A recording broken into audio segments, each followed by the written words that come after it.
Hey guys, this is another edition of our high school playoff bracket breakdown. I am your host, Jace Lejeune, here on Ball in the Boot, presented by Gridiron Football.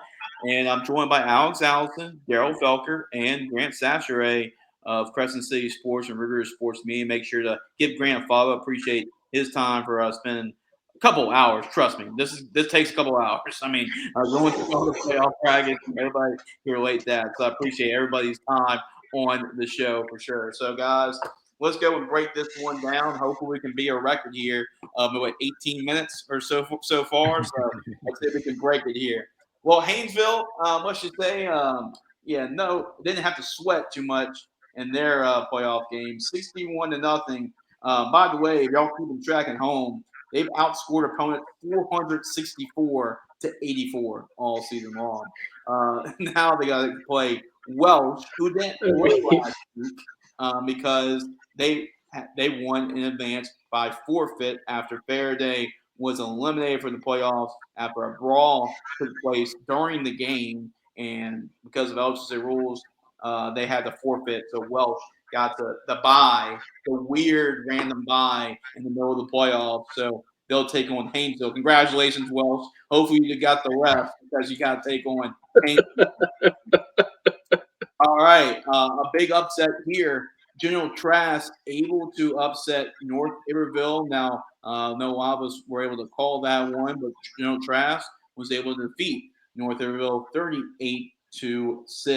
They'll take on Jeanerette, who was able to take care of Grand Lake by a final score of 46-24. So Jeanerette will take on General Trask in the next round of the playoffs. Franklin able to get the upset. So Franklin having a Cinderella year, and talk about a way to win the football game. Franklin blocked a punt with the Quincy up 19-16. Franklin blocked a punt and recovered it in the end zone. Didn't know that. Touchdown. So that's how Franklin was able to advance to the quarterfinals. But congratulations, you got Sport, who's one of the favorites in this bracket as well. They were able to handle Elton by a final score of 49-12, and now that will be taking place at Sport. And then finally, we had Mangum, who defeated, I probably the most impressive victory from the second round of slate here in Division Four non-select, able to handle a really good West St. John team, 44-6. They are a dark horse to make a state championship as well. They'll take on South Plaquemine. South Plaquemine was able to recover from the bye week, able to defeat East Feliciana, who upset Homer with a Trinity pick the week before, and South Plaquemine's number 2 seed, able to get things done. Now they'll have a tough playoff matchup against Mangum in the quarterfinals. So that should be a really good football game. So those are your quarterfinal matchups. We have South Plaquemines taking on Mangum, Sport taking on Franklin, Jeanerette taking on General Trask, and we have Queensville taking on Wells. So guys, these are our playoff brackets. I know Grant's going to spend 0.2 seconds on our first matchup, Haynesville and Wells. So Grant, go. Okay, so I think Walsh is a good team. I think Walsh will make it interesting, but Haynesville is going to win because they're supposed to win. There you go. Simple as that. Haynesville. Like we said, Haynesville has been the best team. When we had to break down the teams from each division, whether select or not select, we all knew Haynesville was going to be the number one team at the end of the day. They are the number one team. Walsh is coming off a bye, and I think that will play a huge factor going into this game against Haynesville. Yeah, they'll be a lot healthier. They'll be a lot fresher going in. But it's tough to come off a bye and then go against a Haynesville team. Now, they probably did expect Haynesville to win their second round game, so maybe that week ahead was a good for them. But I get Haynesville to win this one. Oh yeah, and it's weird the timing of it. You play a game, you don't have a bye. You win your first round, then you have a bye. Yeah. You play again. So like this whole format's just weird. I know Wolves benefit from it because they get a bye to the quarters. You're not going to pass that up. But them getting a win over, over West St. Mary first round, you benefit from that. You get the week of rest, but Haynesville's a tough task, man, because Haynesville they went to the state championship game last year. Everybody expected them to come back. When Oak Grove moved up, everybody thought, okay, it's Haynesville and everybody else, and that's pretty much what you get here. So Welch is a good football team, but I don't think they're going to be able to compete with Haynesville. So I got Haynesville advancing to the semis. Daryl, what do you have here? Do you have Haynesville advancing? Yeah, I'm gonna roll with Haynesville, but I do think it might be a little bit different for Welsh if they weren't going up against Haynesville. I mean, the second round bye after playing in round one could have been something really good. You come in extra rested, but Haynesville basically had a bye week in round two as well. They won 61-0. So I mean, I'm sure they weren't playing their starters the whole game. Their starters were probably sitting in the fourth quarter, halfway through the third. So I mean, they're rested as well, and already being a heavy favorite is tough for them. So I'm gonna roll with Haynesville. Yeah. So first off, I just want to give a small. I'm so sorry to the team. You want any glimmer of hope for Welsh? To Montgomery for a second. I just want to like that Montgomery team won a playoff game. They put 42 points up against another team that made the playoffs. That's a thing that happened. 61-0. Yeah. What? Alex, I think you're missing the key fact. How much do they allow again? No. Look. Vintage is not a very. Let's be honest. Vintage is not really the greatest of teams. And yes, Montgomery did score 42, but the other team scored 40. This was bound to happen. Yeah. Look. I'm not like. And Haynesville's been doing this to everybody. I'm not like shocked. That's not my point. My point is more just like horrified because of how good of a team Haynesville is that they've been doing this to everybody. That that's my point. All year long. So about the game itself. I think the bye isn't always a good thing, especially a weirdly timed bye, and I think we've kind of hit on that a lot. But what it does do is add a little bit of volatility to Welch's performance. Welch might come out really flat and get body bagged. I think that's possible.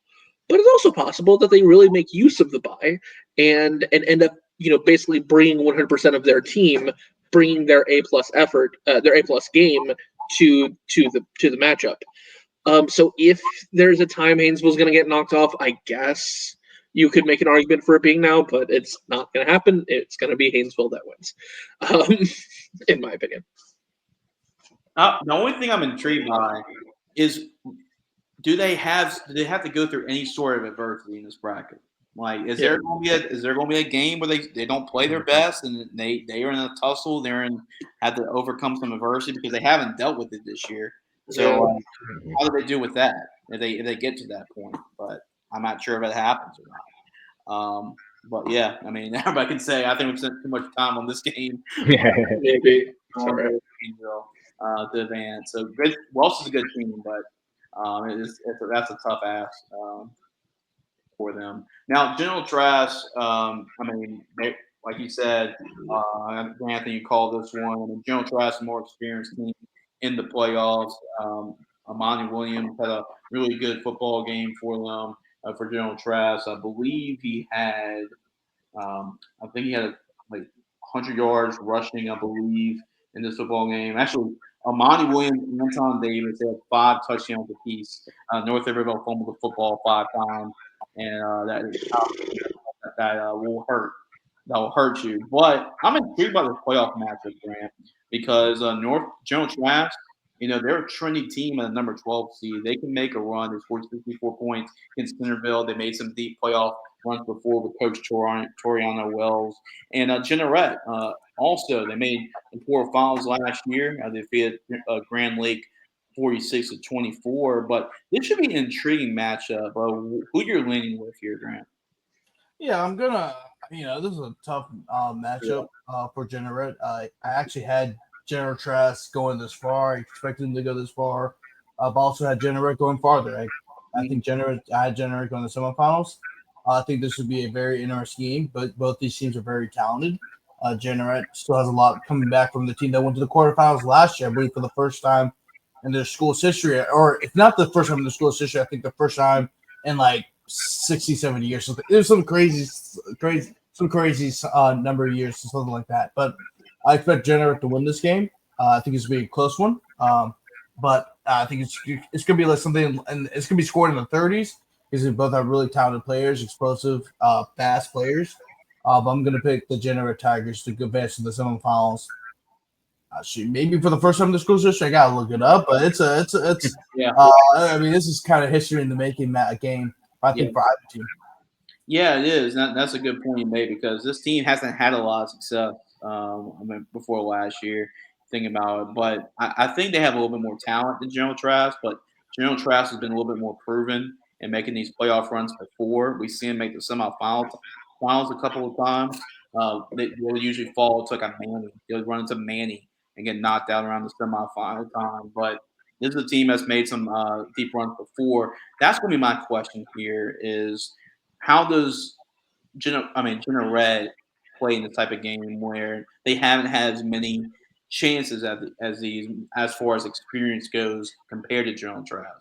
So that's what I'm curious about in this matchup. But I think General Red has a little bit more talent. I think it sets up pretty good for them to make some history here. So I'm with you on that, Grant. This I think is going to be the closest game of the four teams we have here. So I'm going to go with General Red just on talent alone. I think with it being at home, it sets up for them to have a special type of season. So I'm gonna go with Junior Rhett here to advance to the semifinals. So Alex, what do you have here? Yeah, I don't have too much to add. I think it'll be a really interesting game. I think it'll be fairly close. You know, teams can score points on General Trask. They've done that this season. Generate's going to score a lot of points. We're probably going to get a fairly high scoring game. I'll go ahead and give the nod to Generate being able to make maybe that one key defensive stop in order to win what I think will ultimately be actually a really close game. All right. What about you, Daryl? I think all of us have General Rhett barely, but you have General Trask. I mean, kind of a hot team right now with the win over North Iberville in convincing fashion, like they did. Yeah, I mean, both of their performances so far, especially last week against North Iberville on the road, was a really good win. But if I'm not mistaken, did you say that they forced 5 fumbles in last week's Yeah, game? five fumbles. Yeah. Yeah, I mean that's an outlier. That's not something that's going to happen every week. And I mean, big performance by the defense, and if they can force a few of those turnovers, they may have a chance to pull this one out. But I'm gonna roll with Generate as well. But I definitely think it's gonna be a close game, and General Trask has a chance. They just have to play the same kind of caliber of game that they played last week. Yep, this could definitely be one of these type of games that home field makes a difference here. And Generette, that's where the game will be played at. Generette, we'll see if they play Haynesville in the semifinals. We go to the bomb side. I had the right thought process, just picked the wrong team. I thought it was going to be White Castle defeating the Quincy, but it turned out to be I was able to beat the Quincy. And, what a way to win the game. A block punt and recovered for a touchdown. That is an intriguing way to win the football game. And Franklin was able to get that. They're continuing on, in this Cinderella run, a double-digit seed. But this is the toughest pass they have. Logansport has been another team like the Haynesvilles we've seen before. Uh, like the Manghams, these teams, they made deep playoff runs before in state championship games. They played Haynesville a couple of times as well.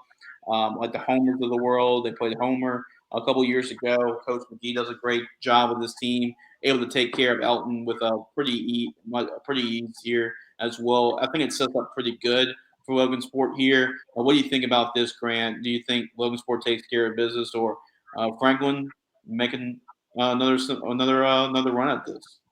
No, Logan Sports going to win this one handily. Yeah. But I think Franklin's had a great run. They beat White Castle 44-0.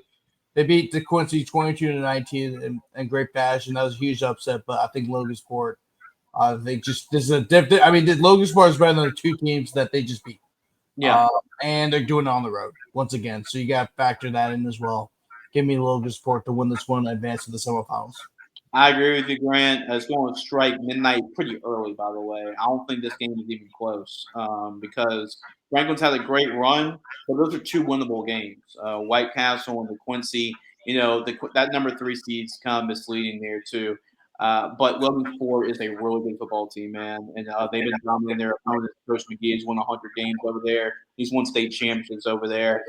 I don't think it's going to the game being at Logansport. I think they run out of steam here a little bit. They run out of gas. They win a little bit of a flukish way as well on the block punt too.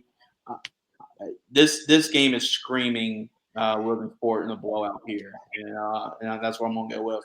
So I have Logansport advancing to the semifinals. Now, do y'all disagree with me and Grant? I guess Daryl, I'm gonna go with you first. No, not at all. Especially what you said about last week's win being kind of on the, I wasn't going to say lucky side, but because I mean somebody still made the play, but just the circumstances that they won under, they're not very common. So I think going up against Logansport, I'm going to roll with Logansport by a sizable margin. All right, what about you, Alex? Or is there any shot for Franklin?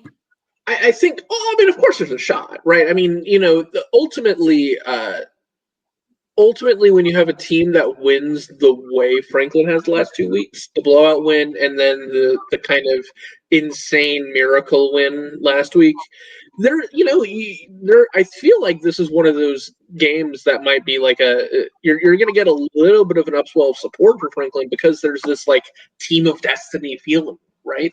Of they're going to, this, nobody saw this coming, and they just blew out one of the intriguing picks as a sleeper, and then they actually beat the team that everyone was expecting White Castle to beat in insane fashion. And oh man, look at all this momentum! Everyone's riding high, all of that. But I think when we get games like this at all levels of football, some people have to be the kind of deflating the balloon in the room, being like, yeah, but here's the reality. And I think Logansport's going to be that dose of reality. And so I do think Logansport will win. I also feel like they're going to win fairly comfortably. That is kind of the feeling I have about this too. So, yeah, Franklin, it's a really good story. Awesome story. Awesome story. Yeah. And if they can keep it going, I mean, I'll be rooting for them. Yeah. But That's tough. Unfortunately, reality I think is gonna set in here. Yeah, I think it sets up really good for Logansport to make the semifinals. But the other side of things, South Blackman, there was actually a comment, Grant, on our YouTube channels like y'all giving no respect at all to South Blackman. We're the number 2 seed, and y'all not giving us any respect at all. Well, this is your shot, South Blackmans. You got Mangum. Mangum's a really good football team. The Dragons, led by Scott Wilcher. They got also the former Richwood coach over there, too, as a defensive coordinator, Marcus Yanez. And their defense has been rock solid. I mean, anytime you can hold West St. John. That was a score that really, in this bracket, I mean, really was a statement, to beat West St. John 44-6. And that's a good football team over there, too, by that margin. Now, South Blackman showed that they can play these type of teams as well. They lost to Newman by 3 points. So that was one more impressive losses this season. They lost. They won 7-3 this year. But who do you have here, Grant? This should be an interesting matchup. Number 2 seed South Blackman or the Mangum Dragons. They made some runs like this in the playoffs, deep in the playoffs before. This could be. I think this could be a toss-up, but I'm gonna lean towards Mangum's way. Mangum has looked impressive all year. I know that they've had, I think they finished the season 7-3 because they had down the stretch when they got in the district play, and of course, their district's really tough. You got Washoe Christian and Oak Grove in that district as well. They lost. So they nearly upset Oak Grove, and then the next week they got blasted by Washoe Christian 15-16, and then the other loss was against Gina, and a 4-point loss to Gina, the very first game of the year. So this team has seen some really good teams, and I think that's really paid dividends in the playoffs. However, in South Plaquemine, I would say what changed my mind about South Plaquemine is the way they played Newman. They nearly upset Newman. They lost 24-21. But all the other games, I mean, they've blown out their opponents. I mean, pretty handily. However, Mangum might be the best team they probably faced all year, besides Newman. And of course, they lost against Bell Chase too. Yeah. But I mean, Mangum's probably the best team they've probably played this season. One of outside of Newman. So I think that Mangum is going to win this game just because I think I think they're just a little bit bigger than South Blackman. I think this could be a close game, but I think Mangum just being from North Louisiana, just being physical and brawny, and like South Blackman is very physical too, but like I just factored in Mangum just the fact that they nearly beat Oak Grove, and they playing a tougher district than South Blackman's. Yeah, I agree with you, Grant. I actually have Mangum going to the Dome. I like the Mangum football team. The district they play in, they had some tough losses where they played pretty close these type of games. We talked about the blowout loss as well that they suffered too against Wausau Christian, but they played Oak Grove really close as well. That was one of the close losses they had, and you know how high we are on Oak Grove. So this Mangum football team is a really good football team. They're physical, they're tough, like a lot of these Northeast Louisiana teams are, to their credit. So, I mean, South Plaquemines is a good team. I know we've been getting some viewers saying, "Hey, y'all don't give any love to South Plaquemines," but here, I mean, this is your chance to prove it because if you can, I know they lost close to Newman, but this is one thing doing the playoffs. Mangum has some good runs in the playoffs as well before, so if they can get that done and defeat Mangum, I think I will prove ever wrong. We'll say that we're wrong and all that about South Blackmans, but this is your chance to show it. But I gotta go with the team I rolled with before the start of the bracket, which was Mangum. And the bottom side of the bracket could be Logan Sport, could be Mangum, could be South Blackmans. But right now I'm rolling with Mangum as my team, so I'm gonna go with the Dragons advance to the semifinals. What about you, Daryl? Who you leaning with here? Yeah, Jace. I mean, you hit it on the head. I know that we've been getting some backlash about our viewpoint on South Plaquemines, but I mean, I think it was this is their shot. You know, they had a bye round one, they had a comfortable win round two, but this is the matchup for them. And I think that if they're able to pull out this game, it's going to put a lot of people on notice and maybe kind of make people rethink. Like, maybe South Blackman is going to make that run to the Dome, but they have a tough task in Mangum, as we said. We're really high on Oak Grove. They played Oak Grove really well. And I mean, even last week, West St. John, 44-6. That's not to be looked over.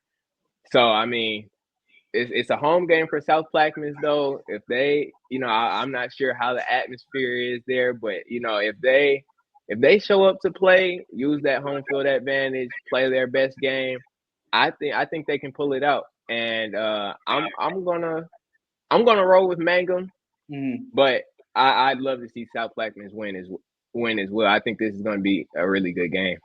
Yeah, and Mangum's going to have to make a long travel down. I mean, it's like from the to the bottom of the state. I think Alex was just about to say. I was 5 seconds away from making that point.